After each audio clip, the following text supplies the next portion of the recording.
So, let's go to the Bible and let's continue po mga kapatid. Let's go back to First John chapter number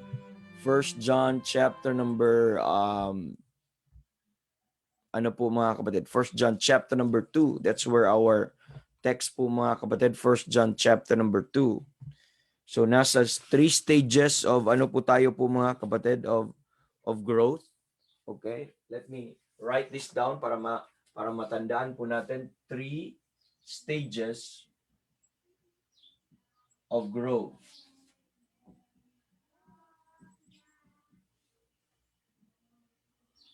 Okay, that 3 stages of growth.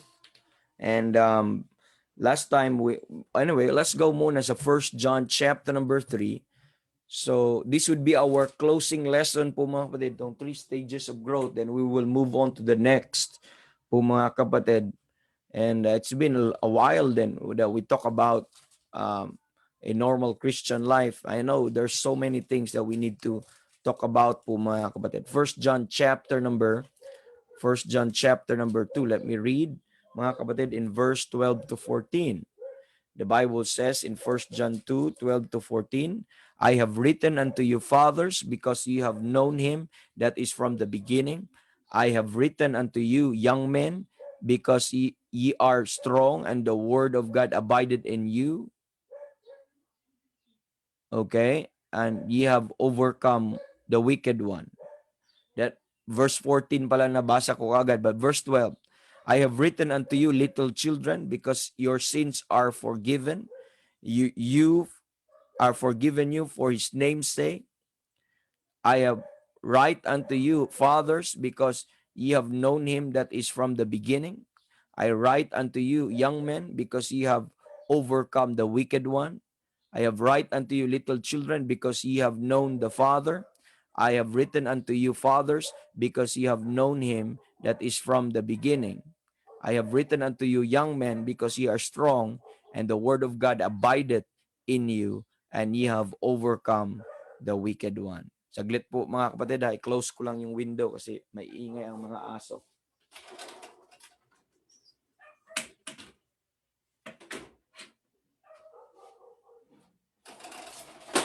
Amen. So, with this po mga kapatid, nakikita po natin that itong 3 stages na ito, number 1, makikita natin yung unang stage is the little children. And ito po ay progressive ano po mga kapatid, this supposed to be in order. Pangalawa, young men. And pangatlo po mga kapatid, fathers.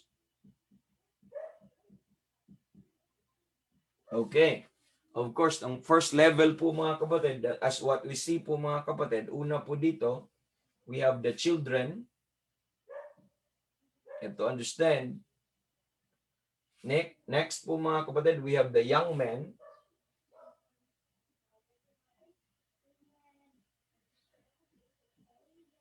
And next po mga kapatid, we have the fathers. So if we put that in this level of growth po mga kapatid, we have to put it that way. So in these things po mga kapatid, we have to understand that this is the analogy of a spiritual level or spiritual condition ng mga Kristiyano po mga kapatid. Now, dispensationally, contextually speaking, we're talking of here of the believing Jews. But we use this as the Bible used this as analogy to prove our point also po mga kapatid, because the Apostle Paul mentioned also some level of growth, some terms of growth po mga kapatid. Remember that? Yung some synonyms or biblical synonyms for growth, yung mga pursuing godly virtue, transforming by the renewing of mind, perfecting holiness in the fear of God, yung pressing toward the mark, about being built up in Him, increasing, abounding, and growing in holiness, and all of that po mga kapatid. So, need to understand that, no? So, makita po natin mga bagay na ito that this is not really talking, that John was not really writing about little children. Na, why I say that he's not writing to little children like 4 years old, 5 years old. Ba't naman niya susulatan yung 4, 5 years old? Look at our text in chapter number 2 po mga kapatid, verse 12, I write unto you little children because your sins are forgiven. Bakit? Kailan ba na nagkasala ang mga bata, lalo na yung mga little children? We talk about little children, we talk about 3 years old, 4 years old. Now another mention, look at verse number 13. I write unto you little children because you have known the Father. Hindi pa nga nila kilala minsan ng ano po nila po mga kapatid. So this is knowledge about the Father, known the Father. How could little children so know the Father? So we're just simply talking here po mga kapatid of a spiritual condition. That's why John always address, okay, ito pong mga Hudyo na ito as little children. But they're Jews, they're people, group of people, pero ang tawag niya, my little children. Look at chapter number 2. My little children, these things write I unto you, that ye sin not. So we're not again talking to toddlers, we're not talking to little children's ng sa biological or physiological children, but we are talking of spiritual children that are analogy, ginamit itong analogy po na ito. So may mga level na young men. So na-establish po natin yan kahapon. I don't have to go over po mga kapatid doon sa mga bagay po na yon, at atin po yung nakita at na-establish po natin yan kahapon ang mga bagay po na yon. So we learn about little children po mga kapatid, that little we describe the characteristics of children po mga kapatid kahapon. And some of the characteristics or some of the childish things ng children, little children, ay they're childish in speech. Sa kanilang speech, how do you know that they're spiritual, they're biological children, physiological children? How do you know? Because their speech. Of course, they could not speak well or they could not speak straightly. How do you know a spiritual babe? How do you know a spiritual child? By their speech also.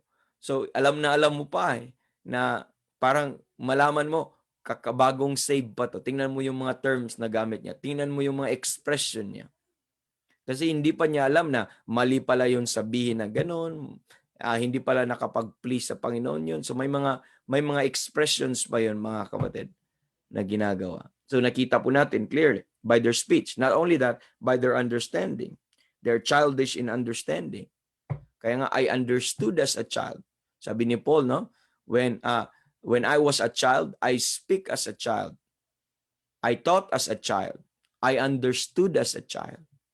So yung approach mo din sa learning nila, yung pagtuturo mo sa kanila, I taught as a child. So, mga kapatid, ang approach mo din sa kanila ay pambata din, mga kapatid. I understood as a child. So, possible kasi ang level po ng pagbasihan po understanding. That's why we are told na be ye children in malice, but be ye men in understanding. So magkaibang understanding ng children at saka men. We are told sa Bible, be ye men in understanding. So full grown po mga kapatid na makikita po natin. Mga full grown. So in this regard po mga kapatid, makikita po natin that childish in speech, ito yung mga makikitang behavior, childish in understanding, childish in thinking, sa pag-isip. I thought as a child. Okay? Isip bata, that's why ganun tawag. That is real also sa spiritual realm. And often, often fightings, yun po yung description nila. Makikita mo sa 1 Corinthians 3:3 na maraming strife, division, often fightings. Amen. And andun yung description natin kahapon na example, yung mga sumbong-sumbong na yan ng mga bata. Ganon din sa spiritual life. Enjoy being the center of attention. They love the preeminence. They love the applause. They love to be praised. Woo! Very good! Ganon din ang mga spiritual children. Pag hindi mo lang ma-appreciate, mga kapatid, or ma-remember ang kanya pong or ma-acknowledge siya, magtampo na. Tama po ba? Magtampo na sa'yo. Next, easily offended. Madali lang ma-offend ang bata po mga kapatid. Ganon din ang mga spiritual na mga babes. Envyings, one of the characteristics sa kanila ay envyings, inggitan. Maraming inggitan sa mga bata. And that's very real po mga kapatid. Marami po talagang inggitan.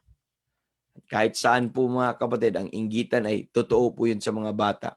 Pag may bagong toy yung isa, gusto din meron siya. Kung may bagong shoes yung isa, gusto din meron siya. Kung anong kulay, yun din ang gusto niyang kulay. So ganun. That's children. You know, pag may envying sa church, ang daming, sometimes ang carnal church, madaming envyings naiinggit sa gift ng isa, sa measure ng isa. Pag magaling siyang kumanta, kompetensyaan din isa. Pag may gift ng preaching yung isa, kompetensyaan din ng isa. Kasi may envyings. Kaya pag may envyings po mga kapatid, nandun yung bitterness, nandun yung wrath, nandun yung clamor, nandun yung malice. So, ganun po. Pag it doesn't mean ang church, again, ang determinant sa maturity is not how long, okay? It's not how long you've got saved. It's not about that po mga kapatid. But it's your commitment and it's your responses, amen, to the provision of growth, mga kapatid. Yun po ang nagdetermine sa growth. And also, ano pa, having trouble of staying clean. Ang nanay makonsumisyon. Kakalaba lang niya, kakabihis lang niya, kakaligo lang niya, maya-maya, marumi na naman. Marami namang mancha. So, ganun din ang mga spiritual babes. Nahihirapan, nagsa-struggle of keeping their faithful testimony. Sometimes, pag bago ka, babe ka, mga kapatid, or hindi ka pa nag-grow, ay talagang madaming taint sa ating testimonies, maraming nakikita. We have problem of staying clean. Madaming sabit, maraming mga ano po mga kapatid, mga testimonies na mga filthy testimonies or even na mga association po mga kapatid. Another thing, problem in listening. Problem in listening. They have problem in listening. Children doesn't have long attention span. And they're very, very ano po mga kapatid, very, very bothered and very, very distracted. Ganun ang mga bata.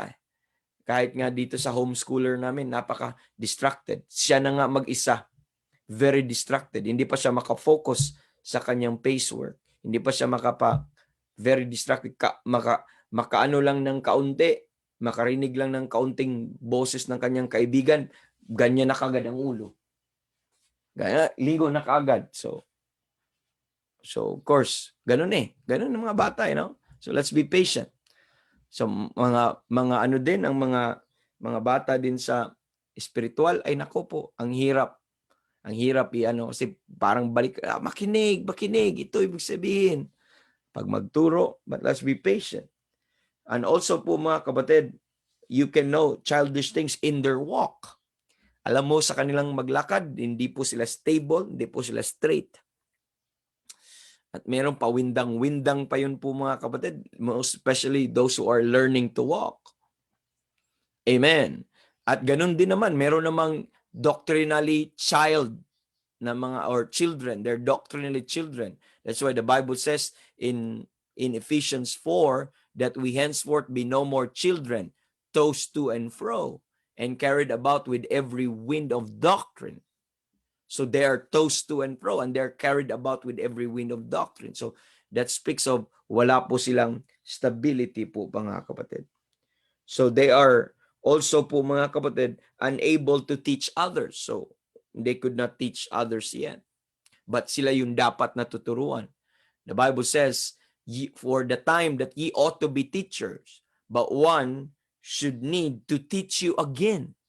So children, for ye are what? Babes. For ye are yet babes. So, kailangan silang maturuan. Kailangan ma-under sila ng tutorship. Amen. So, and that's why they're unable to teach others. And one mark also, they're faithful to men.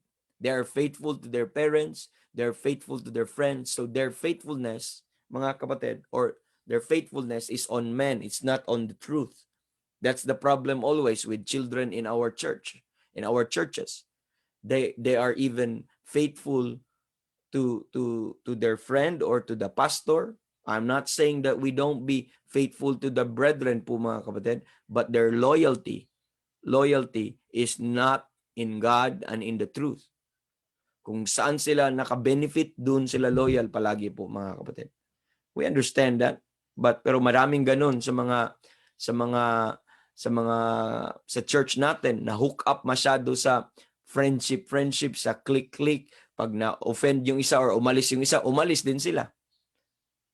So pag ganito, ganun na mga kapatid, because they never care about the truth. All they care is their relationship po mga kapatid. So we talk about that also because they're following men. Kaya doon sa mga Corinthians, sabi ni Paul, ang Corinthians nagsasabi, I am of Paul, I am of Cephas, I am of Apollos, ang lahat ng iyon. So they're following men. So that's their problem po mga kapatid. Kaya kung mawala na yung men na yun, wala na din sila. Kung mawala na yun, so that's their problem. Kaya nag-create sila ng division po mga kapatid. Pag may mga spiritual children, and walang problema, cute po yung mga bagong nasisave, cute po yung mga kapatid. I'm talking about spiritually speaking. Natutuwa tayo sa kanila, especially in their first song, especially in their first song leading, especially in their first preaching, especially in their lahat ng mga first na nagpapalda, first na nagmamodest apparel, mga first time nila po mga kapatid, nakakatuwa tingnan, nakaka-bless po mga kapatid.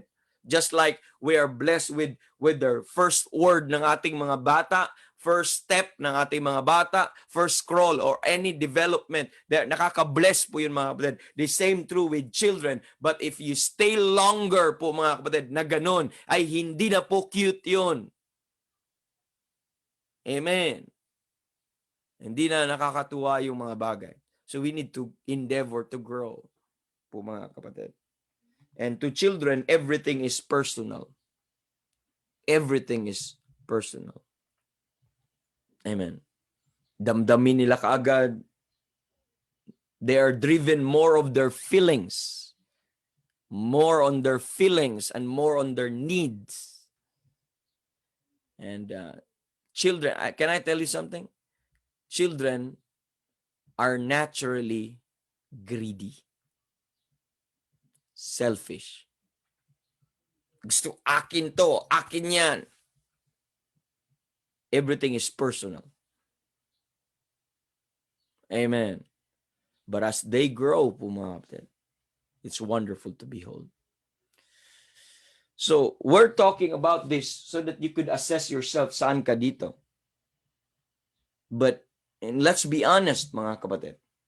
Itong children, that's why, yung mga, they're easily been deceived. Na-discuss natin kahapon po yan po mga kapatid and all of that. Now, let's move on po mga kapatid to the spiritual young men. To the young men. We're told dito, young men, in verse number 13. Okay, sabi niya, young men, because you have overcome the wicked one. So, they're associated to overcoming. In verse number 14, sabi niya, young men, because ye are strong. So they are associated to not only conquering, overcoming, they're associated with vigor and strength. Amen. As what the analogy is that what we have seen in 1 John chapter number 2. By the way, we have young men, okay, physical, biological young men sa church po mga kapatid. Okay, but it's another thing to talk about. I'm not just talking about a young man or a young ambassador. I'm talking about being young. Okay, from children to young men. You grown up to a young man. So you could be a 60-year-old and 30 years in the ministry, but you could be considered as children when it comes to your level of development, or you could be considered as young men, or you attain already the level of fathers. Okay, this is the full grown now. Young men are not full grown, but full grown are fathers. They are the stable, ano po mga kapatid? We're talking about level of growth. Level of maturity. We're talking of level of maturity. We're not talking of the literal fathers, We're not talking of the literal young men, but we're talking in a spiritual realm. Amen. Amen. So, right unto you, young men, because ye have overcome the wicked one, because ye are strong. Amen.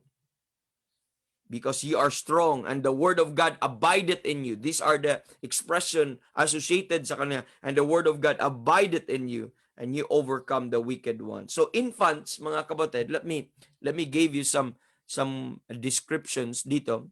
Infants rejoice in the relationship they have with the Father. Just like spiritual infants enjoy the relationship that they had with their children or physical infants. I'm sorry, but ganun ang word. Infants rejoice with the relationship with their parents. And the same true sa spiritual infants po, mga kapatid, or children, that they rejoice in the relationship with the Father or with God. But this second stage, mga kapatid, goes from the relationship to the knowledge, to the theology, mga kapatid. So, dito, this is more of relationship driven. Ito yung pinaka-mark po niya po, mga kapatid. Dito, ang concern po is more of knowledge or theology, doctrine, doctrinal or doctrine. Ito yung concern. Ito yung parang highlight or description nang nandyan ka na sa level nito that you are, ano po mga kapatid, particular or specific, mga kapatid, dito po sa knowledge, theology, or doctrine. It's more of a studying now, and that's why it's more about the Word of God. That's why the Bible says, the Word of God abideth in you. Look at verse 14. Tingnan mo, young men, I have written unto you, young men, second part ng verse 14, I have written unto you, young men, because ye are strong. Not only strong, and the word of God abideth in you, and ye have overcome the wicked one. It's more of, dito mo makikita po, mga kapatid, that they're more of a defense, they're stronger and overcoming and winning. And this is not by physical fighting, but this is about their knowledge, their doctrine, their theology. They're strong, and they have strong emphasis on those level po, mga kapatid. You could at the end of the day, you could ano po, mga kapatid, assess yourself kung saan ka. Are you still little children? And accept the reality, because you would never receive the help that you need, not until you will accept, amen, the truth. You will face the truth about ourselves po, mga kapatid. Okay? So they're more concerned on relationship. Their foundation is more on relationship. This one, their foundation is more of knowledge and more on doctrine po, mga kapatid. So you have to understand that this goes from attachment that is emotional or a matter of affection to the doctrinal issue. So from children, you are attached to emotional or more of affection. But this one, you are now from emotional or affection, anything that, or affection po, mga kapatid, to what? Doctrinal. You move on to doctrinal po, mga kapatid. So this goes that, mga kapatid, they will now emphasize some doctrinal issues. Okay? They overcome the wicked one. They overcome the wicked one because they are strong. And because the word of God abideth in them po, mga kapatid. Because they are strong and the word of God abideth in them. So makikita po natin po, mga kapatid. Clear na clear po, no? That's why sa mga youth po, mga kapatid, it is associated with strength. But in God's viewpoint, sabi ng Bible, in Isaiah chapter number, I think that's Isaiah 40, it says there, even the youth faint, because they're associated with their strength. Ye are strong. That's the association always of youth in the Bible. Their strength, their vigor. Amen. Their confidence po, mga kapatid. Characteristic of a spiritual young man. What are the characteristics of a spiritual young man? You may take note on this po mga kapatid as your guide. Somebody who knows the Word of God. Somebody who can handle the Word of God. Somebody who could, amen, who could teach the Word of God with zeal, with excitement. Just like youth po mga kapatid. Pansinin mo yung mga younger men po natin sa church po mga kapatid. Sila yung mga makikisig. Amen. Excited mga kapatid. Nakakalungkot nga lang po mga kapatid. Baliktad na ngayon eh. Ang mga tatay na yung mga excited, ang mga tatay na yun, ang mga young men ngayon, I'm not talking of spiritual young men. I'm talking of our young men sa church, young ladies sa church, young people sa church. May mga iba-ibang churches eh. May mga churches talaga na talagang ang faithful, mga young people. Amen. May mga churches din, ang faithful yung mga parents. So iba-iba po mga kapatid, depende. Kaya ang mga churches ngayon gumawa ng sangkatutak na mga programa para lang ma-win yung mga or mapa-attend yung mga young people. Bakit? Ang dami nilang distraction ngayon. Ang mundo humihila po sa kanila po mga kapatid. Ang dami pong sagabal po sa kanilang na out of focus na din. Supposedly, in God's expectation, ang mga young men po mga kapatid, lalo na sa spiritual young men po mga kapatid, they're concerned about doctrine. They're concerned about this knowledge and understanding and learning and ministering po mga kapatid. So somebody, a spiritual young man is somebody who knows the Word of God. Because the Word of God abides in them. They know what the Bible teaches. They are equipped with spiritual knowledge. They know doctrine, even very particular in it. And they emphasize that po mga kapatid. They look to the truth. Amen. Outside self po mga kapatid. They look to the truth. Outside from their self, but they are very, very po mga kapatid, makikisig pagdating sa research, pagdating sa pag-aaral po mga kapatid. They are strong, just like Isaiah chapter 40, verse 30, and the Proverbs chapter number 20, verse 29. That's the strength of the youth. Amen. They're associated, they're strong. Young men, okay, spiritually speaking, are believers, mga kapatid, who have acquired the truth. They have already acquired the truth. Amen. And they are well established in the area of doctrine. Amen. As spiritual food has gone in po mga kapatid, spiritual strength has resulted with continuing results already conquered Satan po mga kapatid. So they conquered Satan, mga kapatid. How? Paano po makonquered ang diablo po mga kapatid? You know, ano po ang work ng diablo? In 2 Corinthians 11 verse 13 to 15, Satan disguised himself. Remember, Satan disguised himself. That's one of the thing na ginagawa ng diablo ay he would see to it that it is not obvious that it's him. That's always the work of the devil. He is always subtle in all his ways. And Satan is involved in false religious system. He hid himself or he cloaked himself with a false religious system. And Satan denies Christ. That's why he is the Antichrist. And Satan proclaims lies. And what else, mga kapatid? This is the how Satan works. He's the father of lies. And he proclaimed lies, mga kapatid. But a spiritual young man knows doctrine. He knows sound doctrine.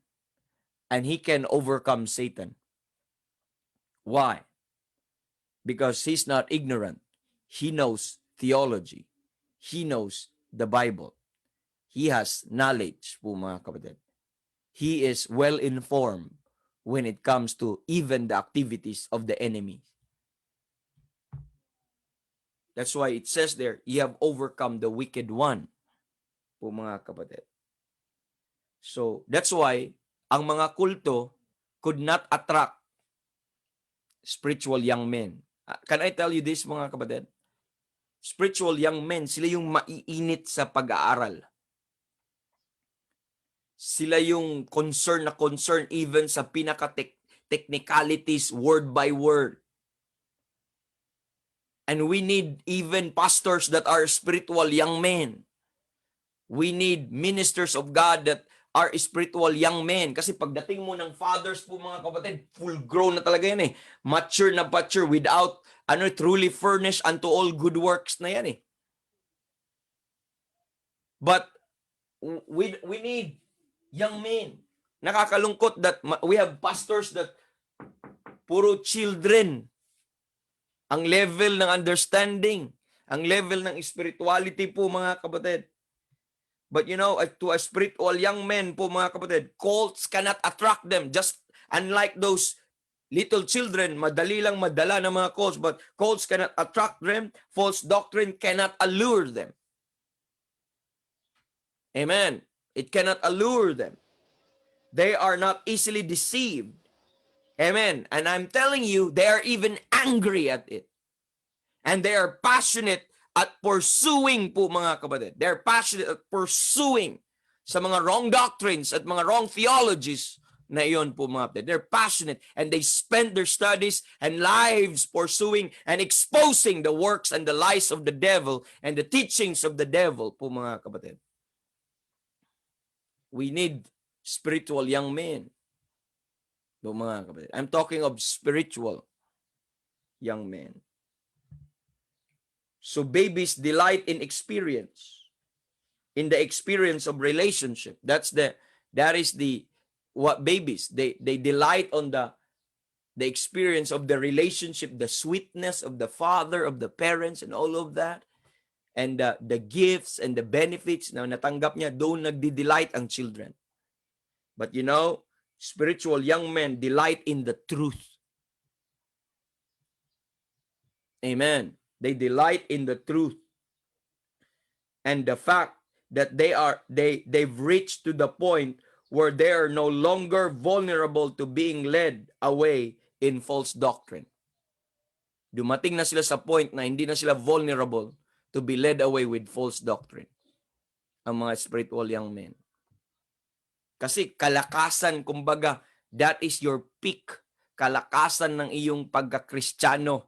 Kaya po mga kapatid, at ganun sana kung lahat tayo man lang spiritual young men sa church po mga kapatid, napaka-doctrinal, napaka-tibay, napaka-solid yung church po na yun, ay wala pong puwang ang mga wrong doctrine, walang puwang ang mga false teachers po mga kapatid. Napaka-puro, napaka-pure, napaka-sensitive. Amen. But still po mga kapatid, what's the problem with the spiritual young men? Pagdating sa doctrine, they are stable, but they are still vulnerable to the flesh and to sin all their life long. That's the problem naman. Pagdating naman sa flesh, temptation, dun ang kanilang weakness po mga kapatid. In Job chapter number 29, verse number 4, when the secret of God was upon my tabernacle.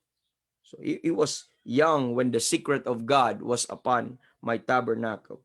Sabi niya dito in Job 33 verse 25, this is Elihu, the days of his youth.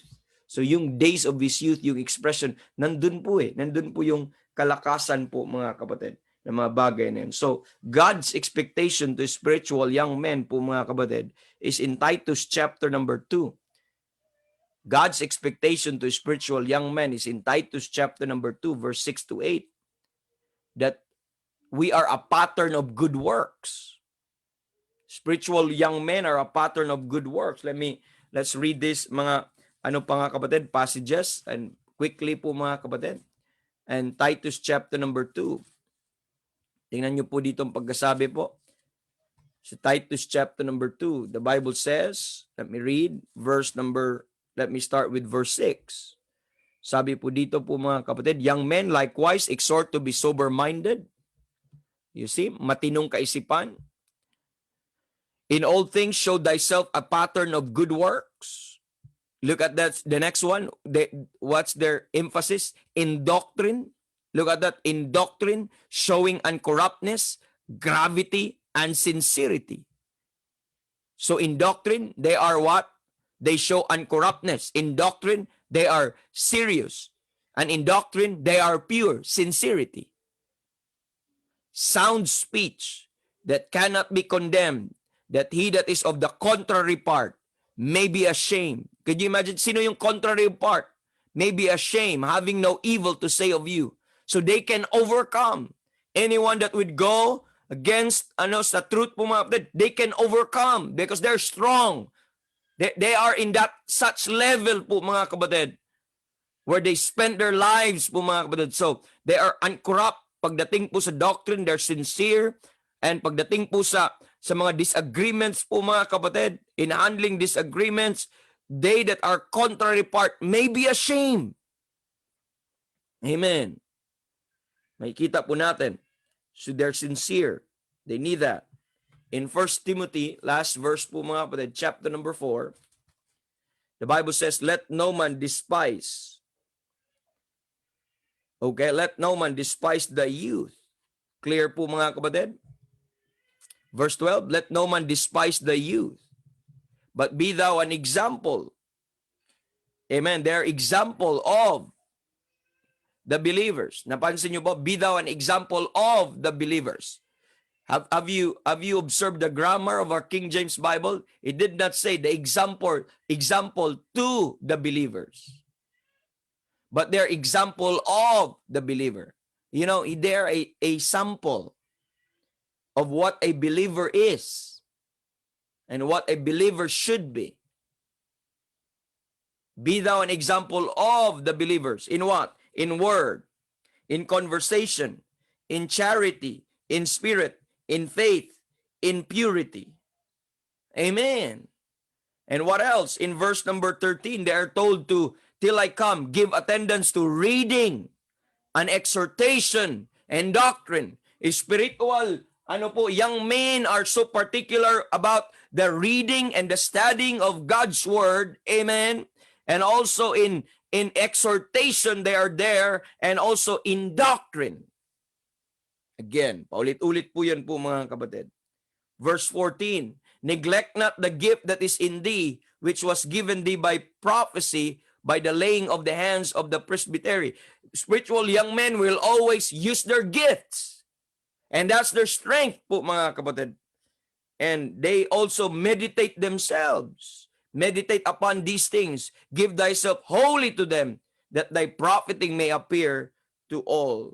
They give thyself wholly. Yung kagandahan pag spiritual young men po mga kapatid, they could give their all. Amen.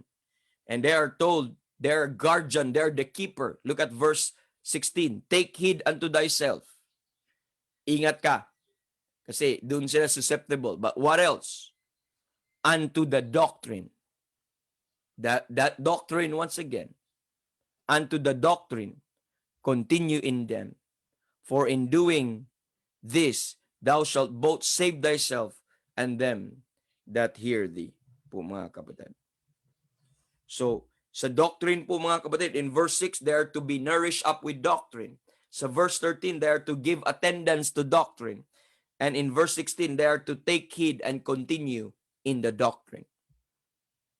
So that's the emphasis po mga kapatid na makikita po natin as spiritual young men po mga kapatid. So my point po mga kapatid, are we in this level now? And we're supposed to be in this level. We're supposed to love the truth. We're supposed to delight in the truth. We're supposed to enjoy the truth. We're supposed to be particular in knowledge and in doctrine and the theology. We all need to pass through that. It doesn't mean, pero pag young men po mga kapatid, because they don't grow up into the fathers, becoming into the fathers, some people will stay longer in this. That's why some of them walang charity, some of them walang patience, because they're young men. Pagdating po dito sa fathers, ang description na, dito na po yung godly virtues, yung characters, not just knowledge po mga kapatid, but yung mga godly characters makikita mo dyan. So later on, bukas, wala pala tayo bukas. So Monday, pag-uusapan natin yung description ng spiritual fathers. Pero as this moment, nandito na tayo ngayon, please, be honest. Saan tayo ngayon? Anong particular ka ngayon? Saan kang level? If you cannot be honest po mga kapatid, dito po sa situation natin, sa condition natin, we would never see ourselves in need of growing. And let's be honest, and let's assess ourselves, let's face the reality po mga kapatid ng condition ng ating spiritual life. Mga kapatid, I could say that nandito po tayo lahat, dumaan tayo pagkabata, my prayer now is I hope I could reach this far, and yes, I'm a father, but am I spiritually fathers? Am I spiritually in the level of father? That's the question. How about you? Maraming mga fathers, pero they're biologically fathers, but they're still children in understanding. That's very sad. But let's grow mga kapatid. And this is the highest when it comes sa desirable yung aim natin in a normal Christian life. So if you are a normal Christian, you have to pass through these stages, mga kapatid. So I hope that helped us this morning and giving you a little description about that po mga kapatid.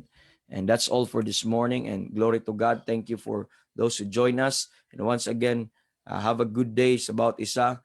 God bless us all po mga kapatid. Let's continue this and end this ngayong Monday po mga kapatid. And glory to God. Thank you sa mga brethren who join us dito sa Zoom at ganun din dito po sa ating meeting room po mga kapatid. So have a good day. God bless us all. Brother JR, thank you very much for hosting ngayong umaga.